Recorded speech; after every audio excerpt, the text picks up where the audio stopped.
Hello, my name's Caroline and welcome to another yoga video with movement style. In this video we will open the hips, mobilise the spine and eventually come into a flowing spinal twist sequence in which the hips need to be quite open. This little sequence can be done in its own right. It would be helpful to beginners, but it can also be used as a preparatory sequence for a stronger video that's in the same playlist, which contains a number of elements that are also featured in this video, but at a stronger, more advanced level. Let's begin by coming down onto our backs. It may be helpful or useful to have a yoga block or a small cushion, or indeed weighted balls or soft balls. You might find helpful as well for some of the positions. So we're going to draw down through the length of the spine. And arriving on the mat, let's really lengthen the spine out. So we can lift the hips up and move the pelvis downwards a little bit to lengthen the waist downwards. We can lift the ribs to open the waist upwards, just bringing the ribs down, settling the weight through the rib cage and the shoulders in a balanced way to the right side and the left. Let's support the weight of our head with the hands and release and lengthen the neck from between the shoulder blades into the crown of the head, and the arms coming by the sides. If we set our legs up so that the heels are in line with the sitting bones, we can always do that by bringing the inside legs and the insteps together and then flexing the feet at the ankles. Heels stay together as the toes move out to the sides, and then let's bring the heels in line with the toes. And now that we've got the skeleton of the body aligned and spaced out, we'll be able to open our muscles and flow our movements more effectively. Let's begin to draw the awareness inwards at this stage, so that we're going to begin to focus on our spine.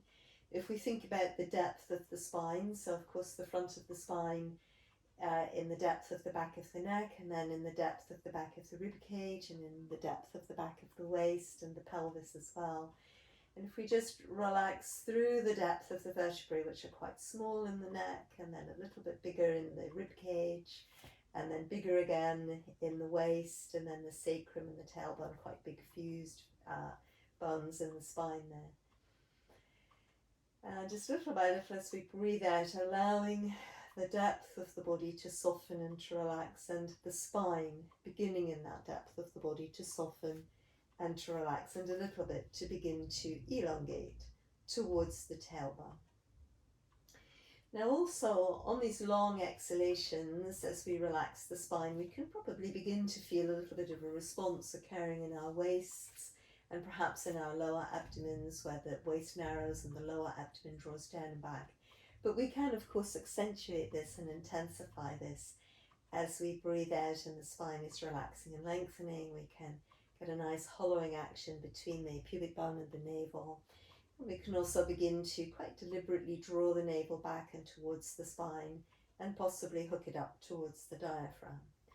As we're doing this, ideally we're going to let the legs stay relaxed in the hip joints and the gluteal muscles stay relaxed, so that the spine really does begin to lengthen. And then it could be, as our spine is lengthening and the lower abdominal muscles and the muscles in the midsection are engaging, that it's possible to just breathe out enough and to lengthen the spine enough that it begins to peel away from the mat. So we can peel just a little bit of the spine away from the mat with an exhalation, and then breathe in to peel that same little bit of spine back again towards the mat. So let's just keep that flowing, and with each breath to begin with, through the first few breaths, going to flow the spine a little bit further, and then elongating and lengthening the spine to come back down.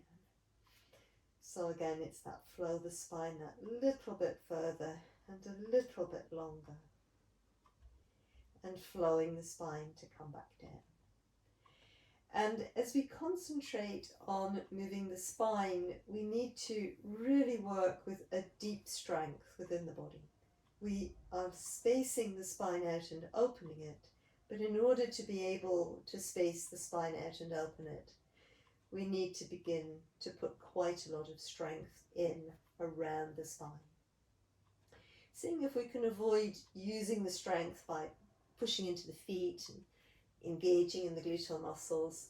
Just really as you're coming into your Dvipadipitana, your two-legged temple or bridging position here, seeing if you can do that without too much additional pressure going into the feet. There will be some, and there will be some additional work coming through the gluteal muscles. But if the feet and legs work really hard here, it's hard for the spine then to be able to really open and lengthen.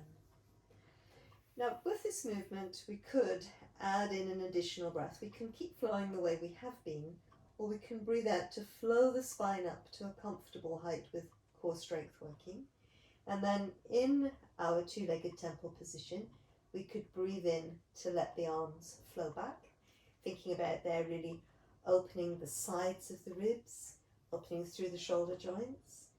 And then we could let the arms stay behind us and breathe out to roll back down segment by segment through the spine. And then breathing in here to reach into the arms, allow the spine to be quite free, and then breathing out the arms coming back to the sides. So let's give that another couple of goes. So it is a little bit stronger as we add the arm work in, and of course as we sustain the movement through 3 breaths rather than just 1. So again, with our exhalation, engaging in the abdomen, navel drawing to the spine, we flow upwards, opening the vertebrae one by one away from the one behind. With our inhalation, the arms can flow up and back, trying to create this lots of space, sides of the ribs, and also space in this direction towards the tailbone. With an exhalation, we can roll back down, breathing in, opening our body here, and then on the exhalation, the arms coming back and towards the sides.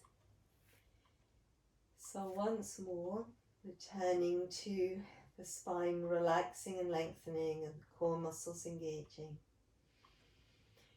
Flowing the spine away from the mat, leading it towards the tailbone, vertebra by vertebra, opening away from the weight of the head and the shoulders. Sides of the waist opening. And then as you're ready, the inhalation, sending the arms back. As you're ready with your exhalation, rolling back down, breathing in here to create lots of space again, around the spine, over the front of the spine, through the trunk, and on your exhalation, the arms coming back to the sides. So we just allow the spine to soften and to relax and let go here for a breath or two. We're going to see whether we can carry some of this space that we've been working with into our next position. And that's where we might support the left hip, let's say, with a block, which would be a block. We could pop a block in, or you could put a little ball in. It doesn't have to be a weighted ball, it could be any little soft ball. Tennis ball would be a bit too hard, a nice soft ball, or a little cushion in. And the idea is that we're going to initially let our right leg lengthen away from us, and as that happens, holding the lower abdomen strong and the navel drawing to the spine, and seeing if we can keep the ribs relatively compact here. And then with support underneath the left hip joint, I'm going to let the left leg move over to the side. Now what the support is doing essentially is keeping the pelvis aligned so that we don't skew the hips like this, which is also skewing the connection between the spine and the pelvis, which is trying to keep a nice alignment. And this leg will be able to open more to the side when we come back again to this opening and stretching and lengthening that we've been working on through the lumbar region in the Dvipadipitana, that bridging position we were just looking at. So as we allow the leg to release to the side, keep the spine in the waist, the lumbar spine lengthening upwards, but also around the sacrum and the tailbone lengthening downwards, and the right leg nicely extended.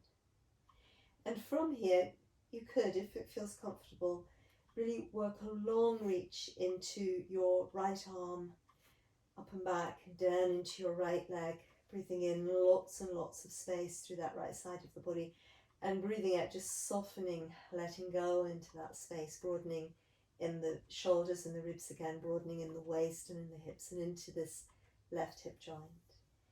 So we're just going to work this through another 3 breaths here, breathing in lots and lots of space in terms of length within the body, and breathing out, just accepting a little bit more width through the body.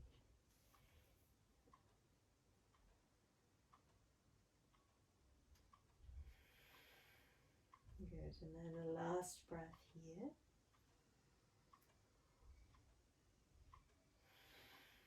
And then, as you feel ready, let's allow that position to close back down again. The right arm comes through to the side, the left leg comes up.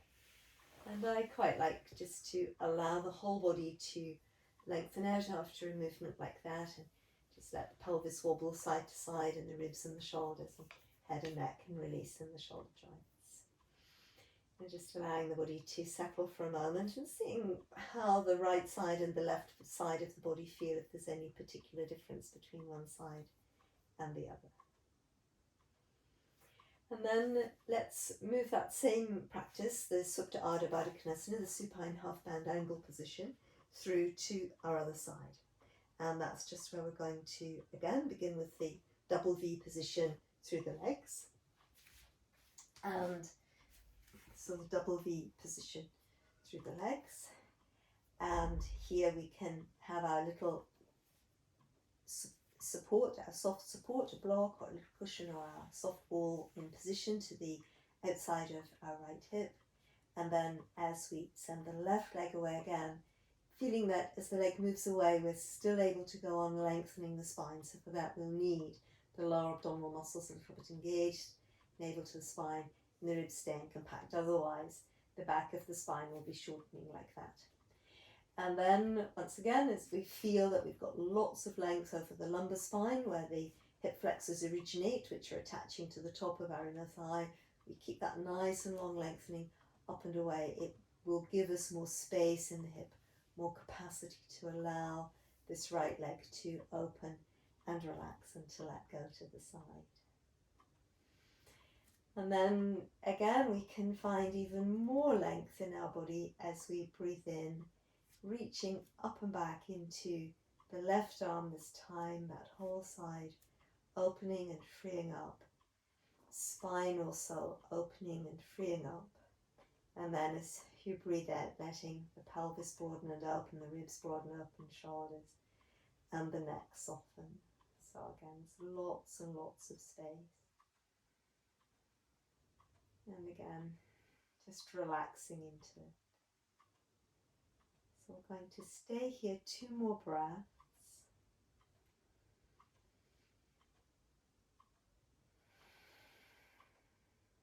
And then a final breath.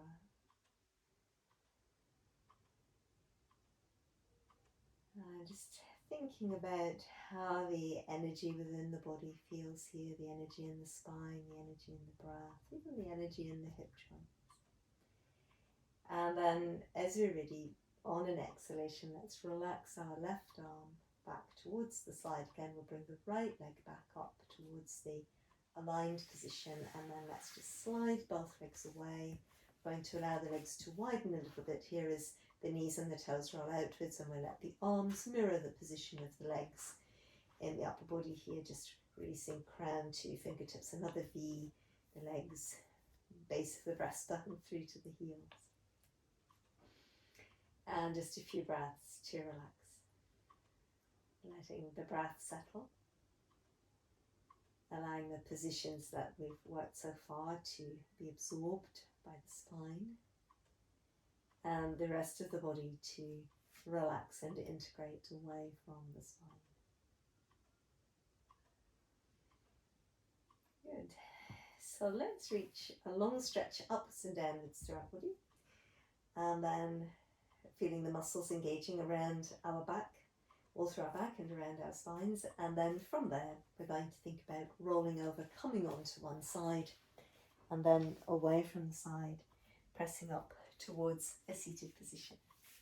Now, in seated, we're going to think about taking up another wide hipped position, and that's just going to involve the legs being in the same position as they were a second ago, but the soles of our feet coming together.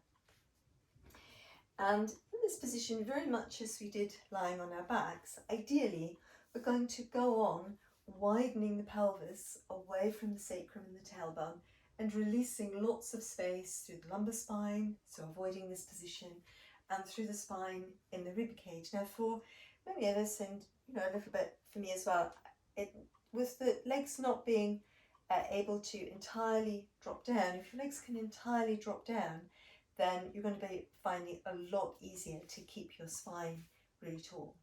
But if that's not the case, which it isn't for many of us, it will be better, more helpful, more useful, in fact, to just pop up onto a little block or a cushion or something that gives you the elevation so that your legs sink down and you're able to feel your back quite tall. Now from here, let's come back again to that hollowing in the lower abdomen as we breathe out, navel drawn to the spine. This time we're going to really hug our breastbone back towards the spine. And then from here, breathing in, growing really tall right from the tailbone, opening through the sides of the waist and the front of the spine, in the waist, opening up behind the breastbone, shoulders sink away from the ears. And then rolling through like that again and coming back up. And see if you can avoid the tendency to just go with gravity through the rib cage to more or less produce a rounded spine. See if you can really use your abdominal core muscles there to hug in towards your spine so it's rolling up and over that wall of strength. And you're really using your body, working quite deep and actively mobilizing your spine, not just passively mobilizing the spine. Now, with this, we're going to think about, if we can, also flowing the spine around. So as we move back, it's that same work that we've just had. And as we move over to the side, lengthening and opening the spine upwards. So we were here, but it's just that we've hinged that position forward at the hips at this time. Now, as I flow on the block, what I find is that my hips open up a lot more and the block is not so helpful. But different people, different things. You may find that the block is still very helpful, or you may find that this opens, as I do, your hips to the extent that you really don't need it now and it's a nuisance. So now we've circled through those about 4 or 5 times in that direction, and let's change the direction of our circling action now. And we're still aiming to really actively coordinate the mobilization of the spine, feeling our back and our abdominal muscles and the muscles in our upper back and our shoulders all working as we flow through. So we can let this one be the last one, coming through and right back up there. So then from here, let's bring our legs into a wide position. So we're back to the double V, but we're going to let the legs be a little bit wider this time. And from here, we're going to begin the spinal twisting that I was talking about. So it's the lower abdominal muscles staying strong as we just allow the lower spine to move into a twist here. Coming back through to the center and still aiming to coordinate from your spine and the legs flowing. So in the last position, the spine did all the flowing and the legs were quite stationary. Now here the legs and the spine are flowing, but if we can, as it's a twist, really let your spine lead and your core muscles support the movement of the spine and the hips and the legs follow. Now to be nice and stable, you can keep the hands behind you, but also if you begin to feel that the spine is very comfortable, the body feels perfectly supported, you can begin to release one arm with you and even take it in the direction of your twist.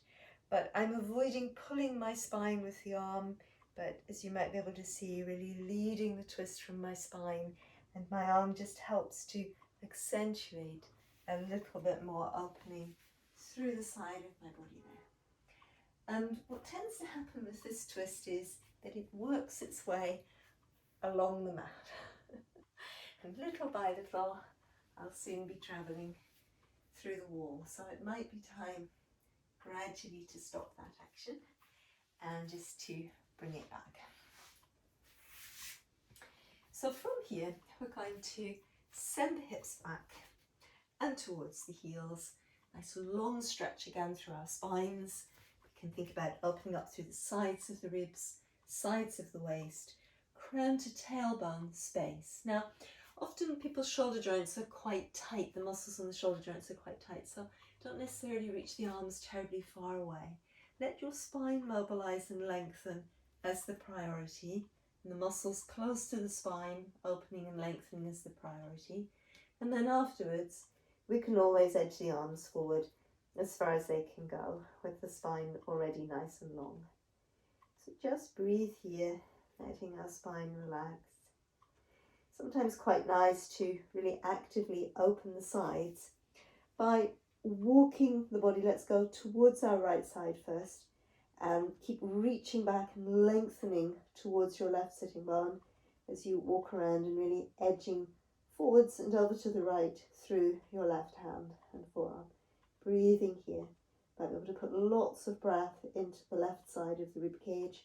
And again, as you breathe out, just seeing if you can relax your spine, soften through the depth of the spine deep into the centre of the body. And then as we're ready again, let's wander back towards the centre. Just let the spine elongate, and then keeping the right sitting bone very close to the right heel. We're going to walk ourselves towards the left side this time. And again, we can really edge and lengthen into that our right arm and keep our right sitting bone reaching back. And let's breathe here, opening up that right side. Lots of space between the ribs on the right side. And last breath here. And then let's just wander ourselves back all the way to the centre and letting the spine relax. So now in theory we've got lots of lovely space through our spines, and we might think about breathing in, bringing ourselves forwards and towards the all fours. And in the all fours, we're going to just think about, just going to edge across slightly, we're going to think about letting the left leg extend out in line with, out of the all fours, but keeping it in line with the right leg. So what happens is, people find this tricky to follow, I think, even in real sort of life, not on film. You're trying to, if you release the left leg out to the side, still both knees are in line, and then if you extend the lower leg so that your foot is still in line with your left knee. And then I'll just show it from in front. It's going to look like that. So on your yoga mat, you're going to be pretty much like this, or wherever you are. And we're going to try and keep our spine really long, back of head, back of shoulders, back of hips level, and coming back to that lift in our lower abdominal muscles, navel drawing to the spine. And on this extended leg, drawing up through the kneecap, drawing up through the muscles on the front of the knee and then the inside of the knee, and the outside edge of the foot can really rest to the floor. Now how about from here, we lead with our spine, coming into a twist. Keep the abdominal muscles strong, shoulders drawing away from the ears, we can breathe into here. And then again, using our core muscles, breathing out to twist under, reaching through. Breathing in to twist and open again, really broaden out across the collarbones. Breathing out to flow back under. So we're breathing in to open, breathing out to flow under. Let's give this one last flow. Breathing in and breathing out. And that's it. We come back again. Let's bring this leg in, and again, let's just reach right back so that we neutralize the spine, align the spine by sending the hips to the heels. So a couple of breaths there just to consolidate and integrate, and then as you feel ready, drawing forwards to the all fours again. So a nice lift in the lower abdomen, navel draws to the spine, shoulder blades move down the back, and the breastbone hugs back towards the spine. So this is where we're thinking about releasing the right leg. So the right thigh moves outwards, away from the left leg, and then the lower leg extends so that the right foot's in line with the left knee. So I'll show it again from this angle. So spine nice and long, we open the leg away and then out to the side like that. So once again, our back really long and flat, hips, shoulders, head aligned, this distance more or less. And then from here, leading with your spine, leading with the muscles of your trunk, breathing in and breathing out to spiral under. Keep reaching back through your left sitting bone. As you breathe in, reach up, breathe out, coming under. Letting your right knee stay strong, nice and stable through that right leg, and flow under. And then a very last flow, and breathing out to come under. And then we pass back towards our all fours position. In theory, you're still lengthways on your mat, and here we might take an option either to send the hips back towards the heels the way we did a second ago, or we might think that we were ready to do a long reach back, tuck the toes under, long reach back, opening again the sides of the ribs, sides of the waist, and the shoulder blades moving in the direction of our sitting bones. Navel draws to the spine, lower abdominal muscles lift, and then the heels can move downwards. We just try to keep our shoulders really broad again at the front and at the back, and the ribs opening away from the spine and away from the breastbone. But we keep the work going between the floating ribs at the base of the breastbone, which directs back towards our tailbone. And breathing here with the breath, billowing out into the back of our chest, and as we breathe out, just seeing if we can gather enough core strength up through the abdomen and at the base of the breastbone to feel the spine lengthening through its own weight into the weight of the head. So one last slow full round of the breath here. And then as you're ready with an exhalation, let's just bring ourselves down. We can here think about the toes moving towards each other and the knees going out to the sides. And kind of the same as when we were working in with the soles of the feet together and the legs wide. We need to actually open the pelvis out away from the sacrum and the tailbone here to create space, and then create a little bit of space in the hip joints and moving down then. So it's Mandukasana the frog, and the elbows can be a little bit bent, which is often helpful to people. Sometimes it's also very helpful popping a couple of soft balls in underneath the breastbone. Can give it a nice space. But equally, you can use a block or two blocks, because it's harder, more solid, your brick. But it gives you a little bit more elevation. Can always pad it up with a towel over the top of the brick if it feels too hard, if the edges feel too hard against your rib cage. But this is also another option where my hips can keep opening, but the weight of the trunk of my body is not too heavy into the hip joints as they're trying to release and let go. So we just breathe another 2 or 3 breaths, finding as much ease as we can here. Observing the quality of the energy of the breath in the Mandukasana, the frog. Also the quality of the energy through the spine at present. And then gently, as you're ready, let's walk the hands back towards the front of the body. We just bring ourselves up, and then from there, letting the legs come in and towards each other. Just come into a comfortable, whatever that is, seated position. Again, nice and tall through our spines. You might be sitting on a block if that feels like a good idea. Let's just breathe 3 times, breathing in and breathing out.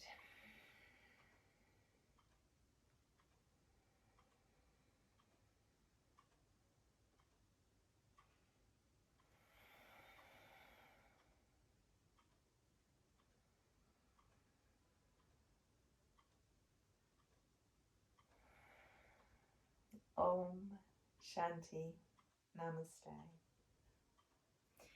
Thank you for following this practice with me. If you feel like progressing to the next stronger sequence in standing, it should flow through in the video sequence on screen. Hope to see you again soon on Movement Style. Wishing you all the very best.